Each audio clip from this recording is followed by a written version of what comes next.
Hey everyone. You guys made it to the end. You are the hardcore. You have drank all the beer, literally, last night. Well done. You're the survivors. Have you had a good time so far? Has it been a good conference? Yes? Good. Okay. Well, listen, we always end with 30 ideas in 45 minutes. We have a fantastic panel arranged here. If you've never seen this session before, this is the traditional end when you're tired, you're full of information, you can't take any more. What do? We squeeze more ideas into you as well, okay? The format is really easy. Each speaker has around 5 minutes, 6 minutes. I won't be too dictatorial on the clocks because we're all a bit tired, let's be honest. To tell us 5 ideas, 5 thoughts, 5 tips, 5 recommendations, 5 ways of doing their business, whatever it is about a particular topic. And at the end of the session, if it all goes according to plan, you'll have 30 ideas to take back to your radio stations, your audio businesses to think about some more. Should we do it? Okay, let's get the clicker, the all-important clicker. Let's see who's going to be first. I wonder who it will be. Niall, it's you. Come on up, Niall, from Beat 102 to 103. There's the clicker. Thank you, Nick. You had a good radio days? I've had a wonderful radio days. The warm weather has helped. Good. And what are you going to be talking about? I'm going to focus a little bit on youth radio, which is my background, Beat 102, 103. Okay, over to you. Okay, so I'm going to start with this one. Listen to the crazy voices. I'm working full-time in radio 28 years. I know, I don't look it. And I'm a manager for 15 years. And sometimes I can put barriers up when ideas come up because, we did that before and it didn't work. And maybe it didn't work because we didn't have the social channels to drive it. Maybe it didn't work because the timing wasn't right. So it's important for us at Beat that we bring in young, innocent, clear heads to sometimes challenge us and put forward ideas that maybe we rule out because of our past experiences. And so when we do creative in Beat on a weekly basis or quarterly for the big ideas, we always bring in a huge diverse range of voices, street team members, the receptionists, sales reps. And one example I want to give to you is last year, I talked about this in our promotions yesterday, we did a big competition for Taylor Swift tickets and we had a really nice prize, sending people to France, VIP style, to go and see Taylor. And my inclination was to go for maybe a catch-all competition that anyone listening could win the prize. But some of the younger members of my team said, no, let's be brave. Let's do something a little bit different. So they convinced me that we should allow one of our listeners to get a tattoo, a massive tattoo of Taylor Swift. I'm going to play some video in the background so you can see the story developing there. A massive tattoo of Taylor Swift across the back. And people just had to tell us why they wanted it and who they were doing it for. So we got some amazing stories of love. People wanted to do it for their daughters, their fiancés, their sisters, their friends. And our winner was a stepfather who was in the process of adopting his stepdaughter and wanted to show her that his love was forever. So it became a really powerful campaign, and we got a lot of national coverage out of it. He was on TV and all the rest, but I maybe wouldn't have done that, only for I listened to the crazy voices. Number 2, work out what you're good at and then make it bigger. So I'm doing a morning show for 19 years and kind of organically a benchmark developed, the Daily Dilemma. It's not a huge idea, it's a problem page on the radio. But it soon became the biggest driver of audience, not just for our show, but the entire station. 8:30 every morning, biggest quarter hour for the last 10 years. And when podcasting started to emerge, we struggled a little bit. What should we do? Repurposing content wasn't good enough. So we thought, well, what is it that really excites our audience? And we brought them Daily Dilemma Uncensored, which was a kind of raucous, wild podcast where we did the things we couldn't do on the radio. It's essentially a sex podcast where you had your wholesome family breakfast presenters talking about sex and relationships. We're on our 6th season of Daily Dilemma Uncensored, and it's really reached an audience that we struggled a little bit with, the kind of 18-25, maybe male audience. I used to be out in the pub locally, and people would come up and talk about the breakfast show. Now they want to talk about the podcast.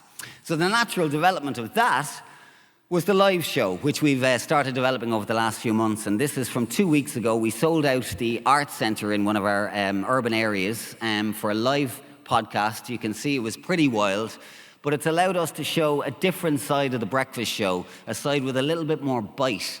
And I think that's the key thing. We worked out what on the show was working for us, and we've made it bigger now with a podcast and also a live show. Number 3 is shake hands, and this is especially for presenters. So if you're a presenter, if you're a content director, bring it back. How many presenters do you know that absolutely hate the general public, the unwashed public? I do not want to talk to them. Leave me behind the glass box. I don't want to go near them. When I started on mornings, we were working with a renowned consultant, Phil Dowse, and he said to me, every hand that you shake is a potential P1 absolutely loyal listener because they've met you. They know you. So I take every opportunity that I can as a presenter to get out, meet people, shake hands, and I think every presenter should be like a politician in general election mode. Shake the hands, kiss the babies, if HR allows, but get out as much as you can. And a couple of examples just from what we've done over the last year.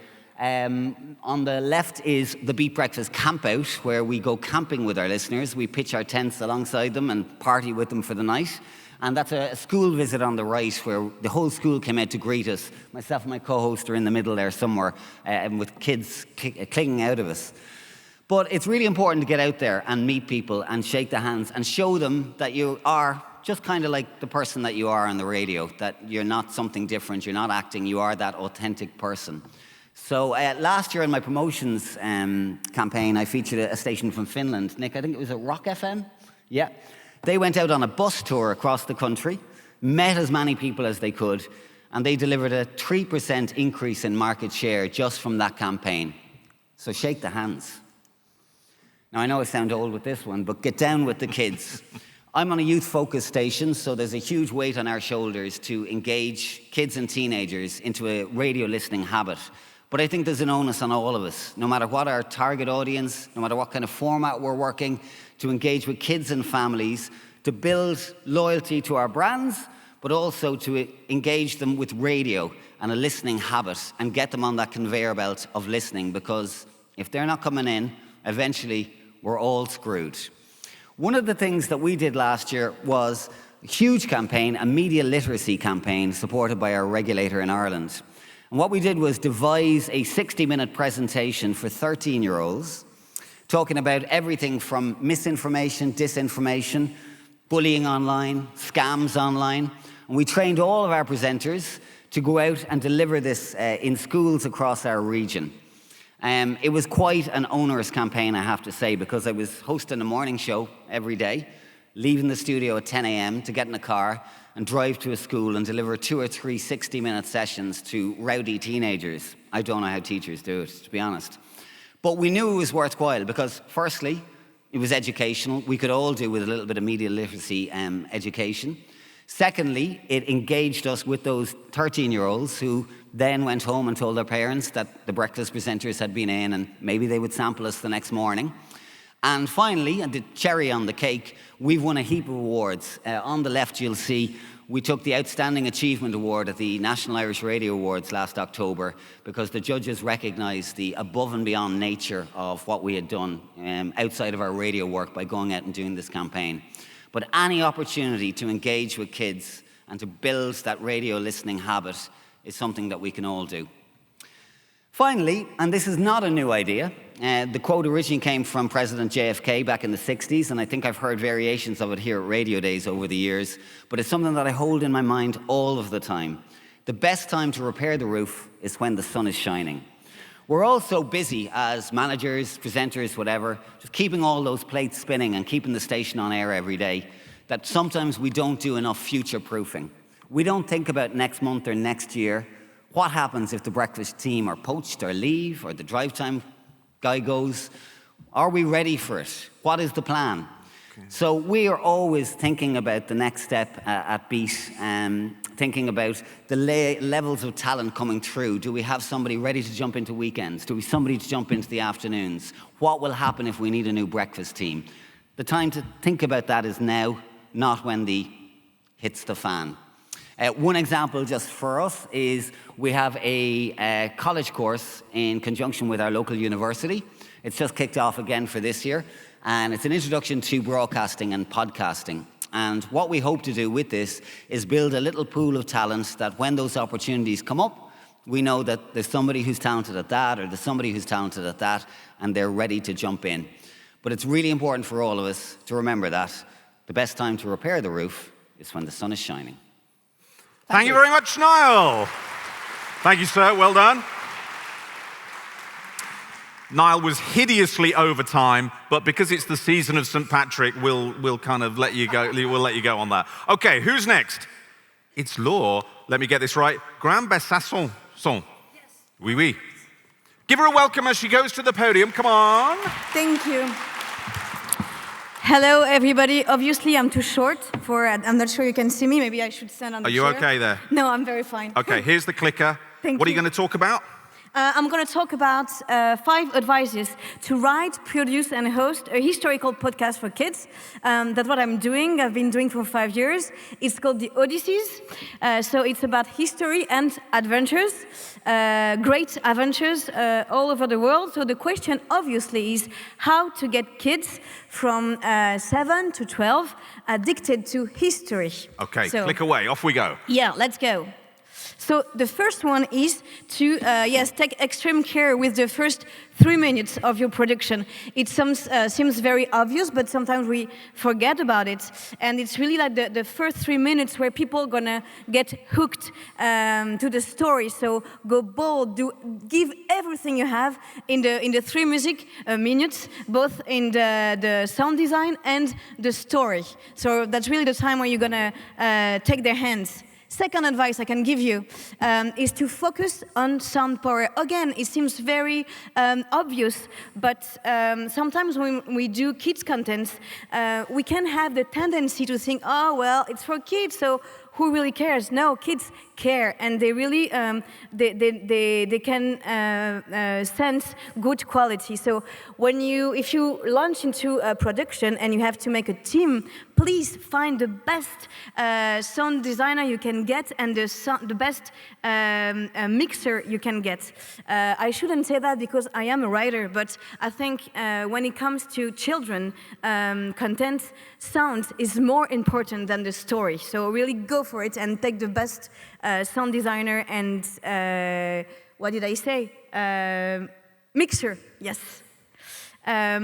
Also, when you address kids at that age, one of the keys, of course, is to talk to their parents too. So when you write, when you produce, always have in mind that you have to have a 2 level of reading. So then adults can get little jokes and reference, and everybody is listening in together. Yes, so my work is about history, and again, you can be like a little bit afraid of this complex matter when you want to address it to kids. So you might want to simplify it. I think it's not a good thing to simplify, but you can use the complexity to turn it into good story, because complexity makes good story. So instead of simplifying, you can use the complexity and turn it into suspense and plot twist. Yes. Did you? Okay. Yes. Another thing when you do like children content is the big problem is you start to be obsessed with the idea that kids has to understand everything. It's not my opinion. I think it's not a problem if you don't get any tiny detail of the story. Like as adults, sometimes we don't get everything, and it's fine. So don't be obsessed with that. And because explaining something will kill the story, so it's okay. And when kids don't understand something, because we know they have the tendency to listen to episodes again and again and again and again. If they get everything the first time, then there's nothing to reach for. So when they don't understand everything, it's a chance for them also to grow up with the series you're producing. And I think that's it. Thank you very much. There we go. Record time. Very good. Thank you very much. Let me say the name exactly right. Laure Grand Besançon. Grand Besançon. Okay, merci beaucoup. Okay, next on the big wheel, I wonder who it will be. Let's say good day to Andrew Davies. Come on up, give him a round of applause. How are you, mate? All good? I'm good, mate. How are you? I'm very well. Had a good radio days? I've had a great radio days. My voice is a bit hoarse from last night, so apologies in advance. Okay, you've got the clicker. The clock is yours. Go ahead, my friend. Thank you very much, Nick. So I'm going to be talking about this. 5 ideas about why looking outward and collaborating can help your organisation succeed in the long term. And for those of you who don't know, the ABU, the Asia Pacific Broadcasting Union, is the world's largest broadcasting union. We have 230 members in 65 countries. So collaboration is the name of what we do. And the first tip around this, or idea, is about drawing on access and expertise. So it doesn't matter how big or small your organisation is, or what kind of media organisation it is, you don't have the monopoly on expertise or ideas. It could be content, it could be technical, it could be monetization, but looking outside your organisation can really value add to what you're doing in the long term. And forming relationships with other people in the same sector, or it can really help your team or teams with issues they're struggling with inside your company. And I know that from personal experience, organisations might be thousands of kilometres away from where you're based, but I can guarantee you they're having similar problems or similar challenges to what you're having. And conferences like radio days or membership of the EBU, if you're a public sector, or the ABU, or trade organisations, that can be a really great way of making those initial connections and then following up from there. And really important also, I would say, to make connections, and again, this comes from personal experience, with people in other countries and other organisations, if you can, and other languages and cultures, because that really helps you give a different perspective on things. And that's been a massive part of my career. And the other thing I'd say with this point is that sometimes having examples or learnings from outside your organisations can actually help you achieve things inside your organisation. So sometimes someone saying the same thing from outside your organisation that you've learnt from can really help you make a case to change something inside your organisation. So that's idea number 1. Number 2, saving time and avoiding mistakes. So before I took this role at the ABU, I used to work at the Australian ABC, which is the Australian public broadcaster, for 20 years. And I was a manager there for the last 10 years, and I can tell you that I gained a lot of learnings from other colleagues around the world that really helped save time and avoid similar mistakes. And we live in a world where we don't have infinite budgets, whether you're commercial or public service or independent. Money's an issue. So the ability to actually save time and avoid mistakes can actually save you money. And a good example of this at the ABC when I was there was around podcasting. So the ABC wanted to launch a true crime podcast. Apparently true crime is popular in podcasting. Who knew? We took advice from our colleagues at both the CBC and the BBC around true crime and a true crime feed. And some of you will have heard the term umbrella podcast feeds, which I won't go into now, but the idea is about retention of audiences in podcasting and having an umbrella feed. And we took really detailed learnings from both the CBC and BBC, and that saved us a huge amount of time and effort and really helped us in terms of those savings, I suppose. And as I say, budgets in many organisations are shrinking, not growing, so the benefit of reaching outside your organisation, collaborating, learning from other people can really save you time and avoid mistakes. Number 3, collaboration comes in a wide range of ways. So co-productions, they're a thing in podcasting, they're a thing in media, they're a thing in TV. That's the more formal end of the spectrum when it comes to collaboration, but it can also be information sharing, it can be feedback on particular projects or content, or just advice. Collaboration comes in different ways. And in my experience, it's best to start small, so build those relationships with someone else in another organisation or another sector, build from there, and really take those learnings that can come from that. And again, the example I'll give at the ABC, in 2017, when we first formed our podcast unit, so I was a founding member of that, I organised a cross-promotion swap. So cross-promotion is very important with podcasting. It's one of the best ways of growing an audience. I arranged a cross-promotion swap with the director of the CBC Podcasts team, and all these years on, we've done 100, the ABC has done 100 of those podcast swaps after that period of time. And those initial conversations led to a co-production, they led to regular conversations between the teams and skill sharing. So collaboration comes in different ways, and it can really help you and your organisation if you make those contacts and reach out beyond your organisation. Number 4, capacity building. and gaining new skills. So we live in a very fast-changing media environment, and there's a need for many of our staff to keep their skills up to date. That can be a real challenge, particularly in public service where it can be slow and the culture can take time.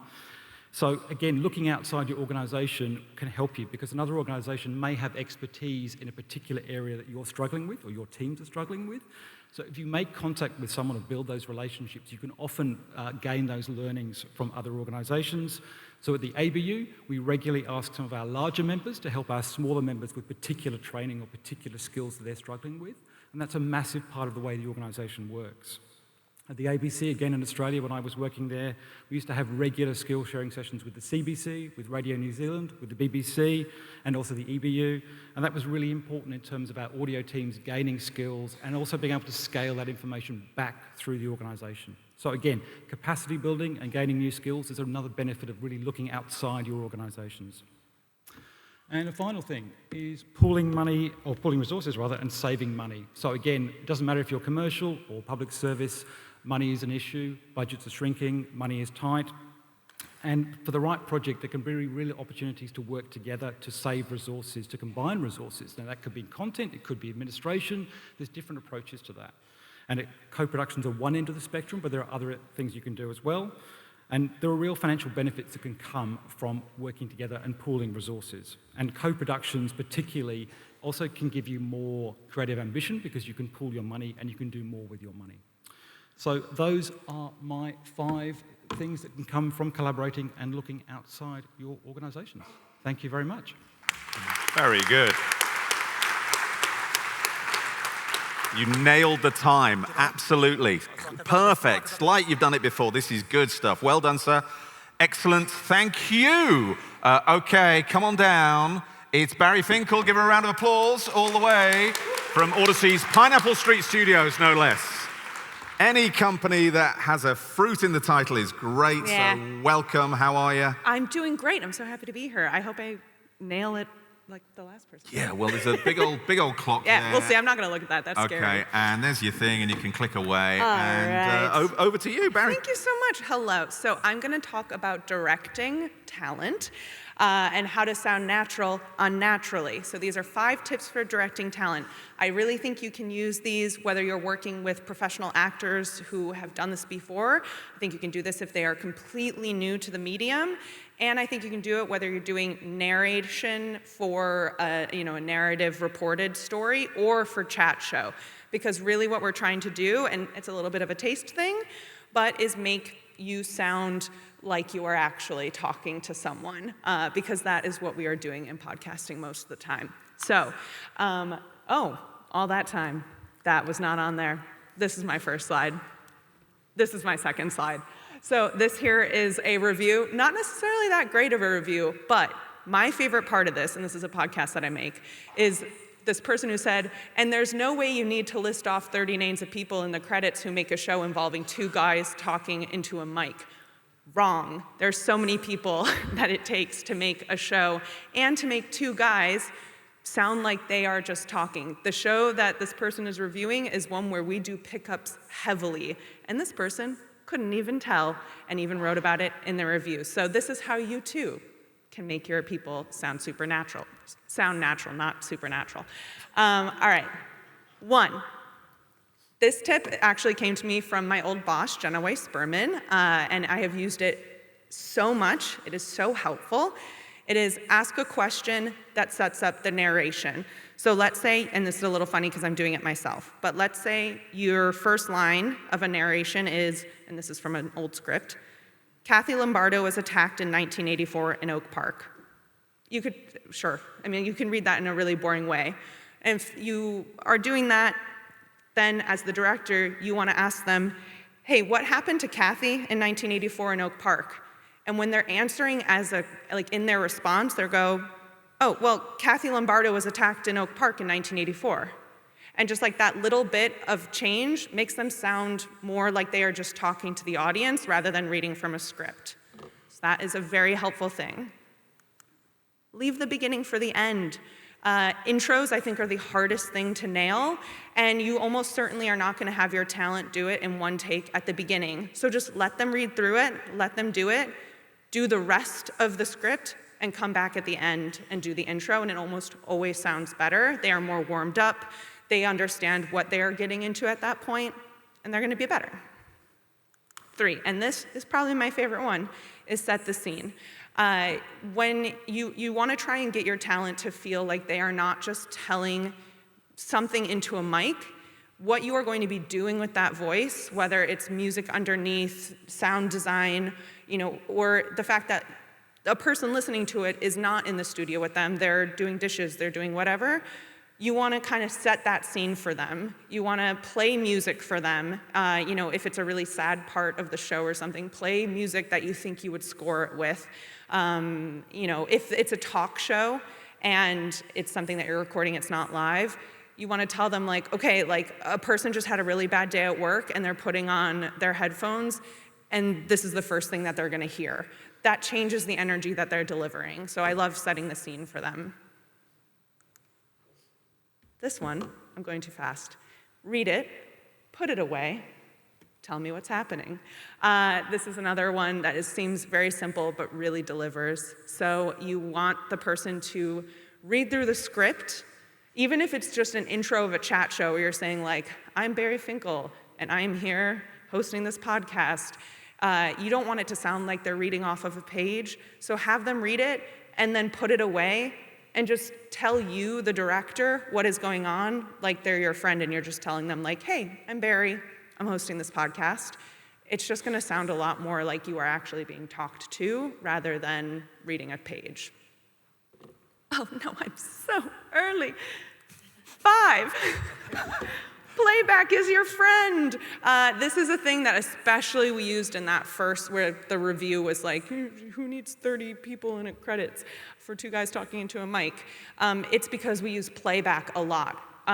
The show that I'm referring to, I won't name, but it is hosted by 2 people who are professional actors, but it's a talk show. And so we use a lot of pickups. And it might be because they just want to change something. It might be because we got a fact wrong or something like that. So we almost always play a clip from the previous session beforehand. And we say, this is what you're leading up to.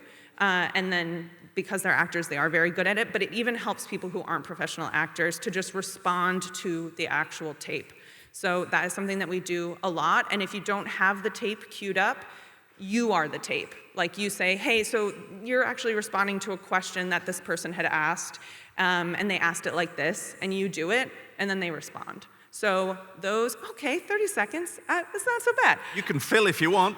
So in conclusion, directing is my favorite part of the job, and I hope that these 5 tips help you direct. And goodbye. Thank you very much. There you go. Very good. Very good. You had 15 seconds to play with. By the way, number 2, leave the beginning for the end, is genius. So many times that saved me. So it's a really, really good one. Thank you so much. They were great. Okay, next up, it's Christos Papadas. Come on down, Christos. Welcome. Thank you, sir. There you go. Welcome in Athens. Listen, can we just... You like it? Can we just thank Greece generally, Yes. I think, because we're having... Yeah. It's been great. The food, the hospitality, everyone's great. The weather. Taxi drivers, Yes. But apart from that, everything's great. So Perfect. thank you. You're going to talk about managing radio, and you've got your 5 principles. Is that correct? Yes, it is. Off you go. So thank you very much for being here. First of all, allow me out of the box to dedicate this moment to my father, who I miss the most. So what we discuss together when we are all together is that radio is dying. And we discuss this a lot. And as Neil said before, and I couldn't agree more, we need to repair the roof and probably the whole building now before something else happened, and now that the sun is shining. So young audience don't really care, we know this. People are moving to podcast and streaming, we know this too. But the truth for us, all radio lovers, is that radio isn't dead. It's just waiting to be reinvented. So I'm here to share what we discussed with our team. I'm very proud and I'm very blessed that I work with my team and in this media group. So at our team, we're running 3 successful radio brands. And every day we don't ask how can we compete, but we ask the opposite. What can we create that nobody else is doing, which is very difficult, though. So because success in radio doesn't come from holding on to the past, it comes from thinking beyond formats, beyond frequencies, beyond what's been done before. So, number 1, I did it. Don't compete, create. So, for us, the best radio isn't the louder station, it's the different station. So we try to forget time slots and think out of the box of bingeable audio shows.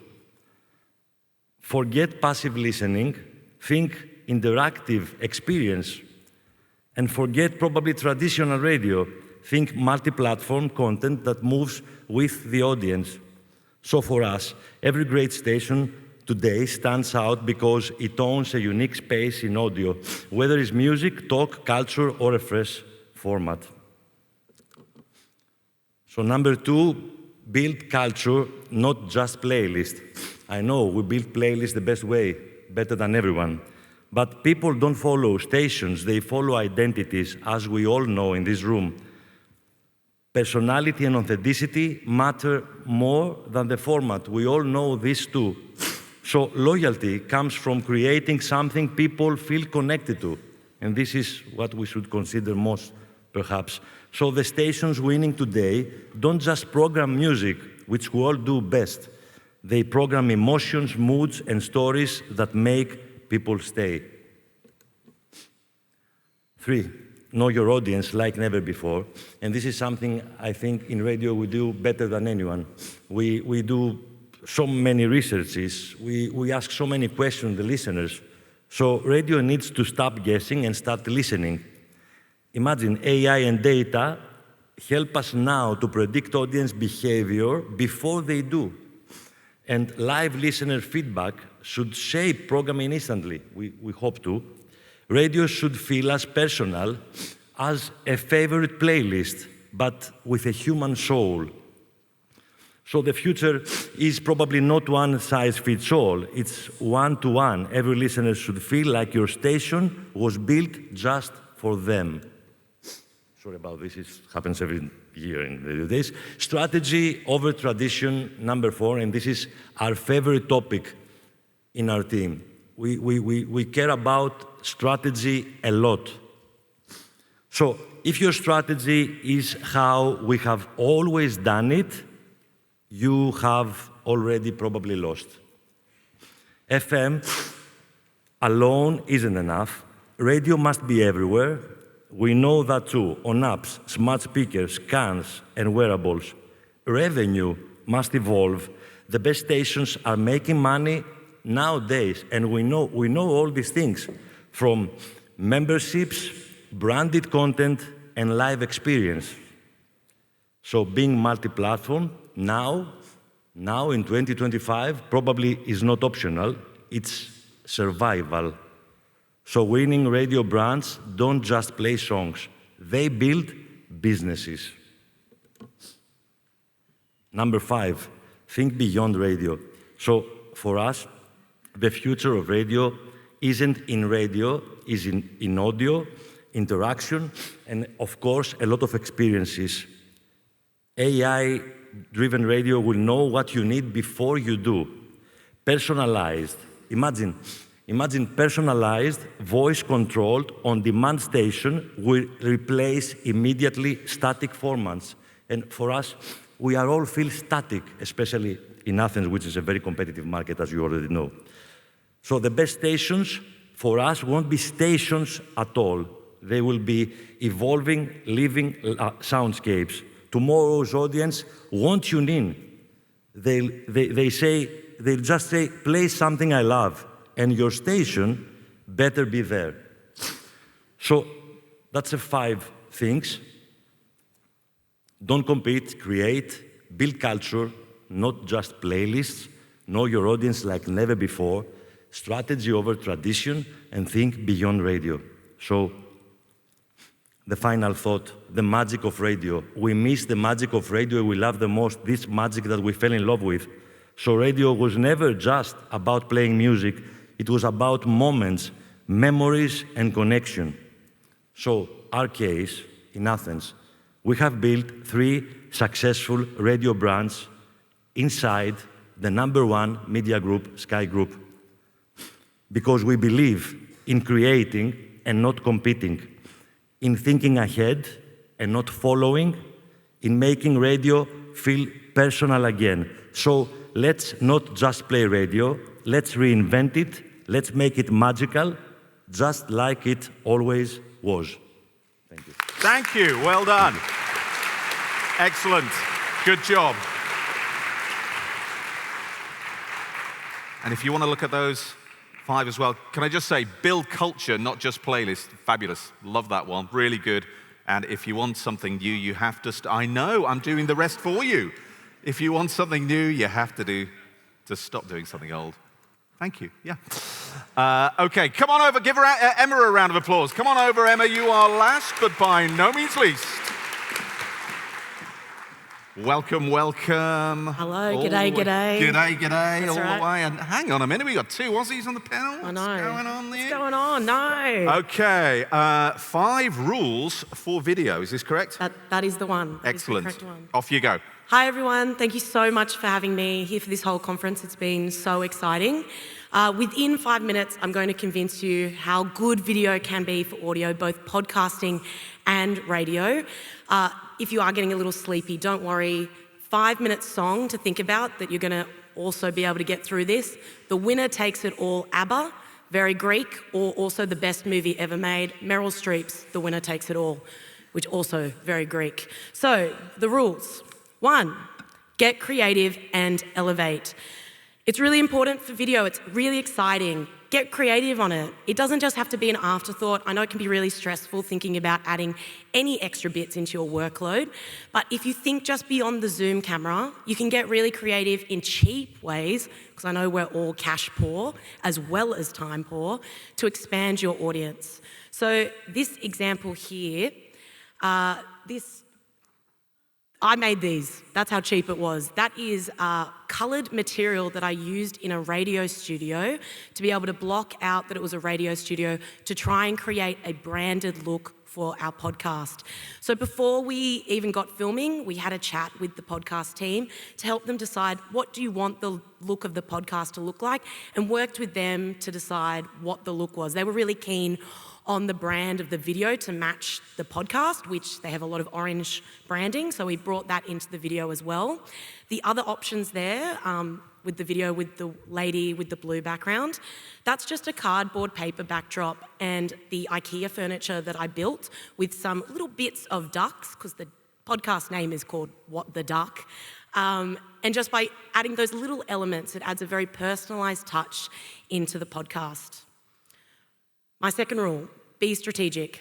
Hopefully it's music to your ear. Not all podcasts need to be video, but they can be. So get really, really excited about it, but be selective for the ones that you want to take, because YouTube, TikTok in particular, they're very topic-based driven. So you want to decide what topics are going to work best for those platforms, and also what episodes. Not all of your podcast needs to be uploaded to YouTube.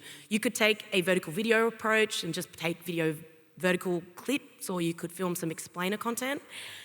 You really want them to not be a dumping ground. If you just think, oh, there's so many people on YouTube, if I dump my video on it, it's going to get millions of views.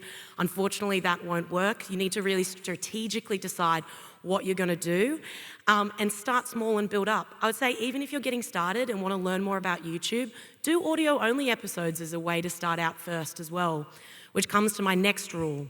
Optimization is a must. So as I said, YouTube is topics-based, so you want to be able to tell YouTube what your video is about. And by doing that, you've got to use their optimization features. So that's having a really catchy thumbnail, really great SEO-friendly title, so making sure if you're interviewing Dolly Parton, I wish, that Dolly Parton's in the title of that name. You also want to make sure you're using chaptering to be able to break up your podcast so the audience can jump through to bits they might want to watch more of, and rather than just lose them to dropping off. And finally, you could also use YouTube Shorts, which is a great feature, taking a vertical video and tying it to your YouTube video. And we found it from our research that audiences for YouTube Shorts tends to be younger. So I know we're all after getting younger audiences, so that's a great strategy to try and get a younger audience involved.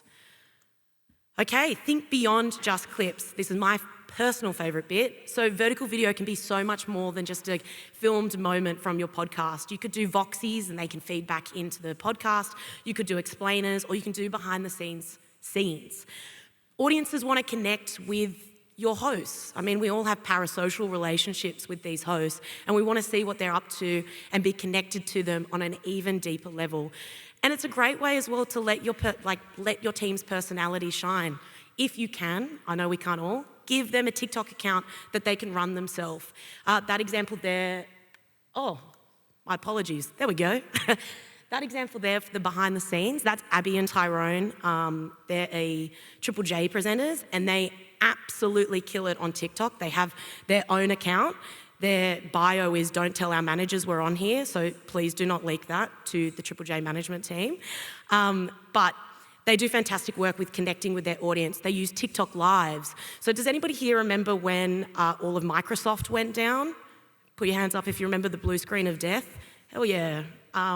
They went live on TikTok. The only thing that they had was a USB filled with music of like 90s and 2000s music, and they just went live on TikTok and DJ'd the whole way through. And it built a new format as well for their Friday slot. They have USB Fridays. So just kind of creating a full ecosystem of their show or their podcast.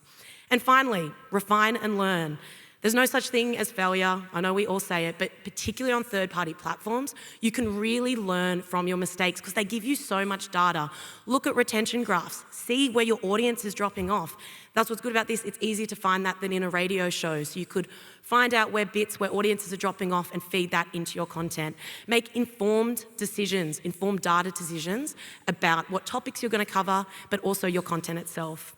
That's all. I'm on time. Thank you so much for having me. Thank you. Well done. Very good timing. Very good timing. Well done. Ladies and gentlemen, we have had 30 ideas in 45 minutes. Just looking at the timing, it's pretty good. We've got 1 minute to go. Please thank Niall and Law and Andrew and Barry and Christos and Emma for 30 ideas in 45 minutes. I've been Nick Goodman. Thank you very much. And in the great tradition of throwing forward, stay where you are because the announcement is coming up. Please welcome Paul Robinson back onto stage. Paul, are you here?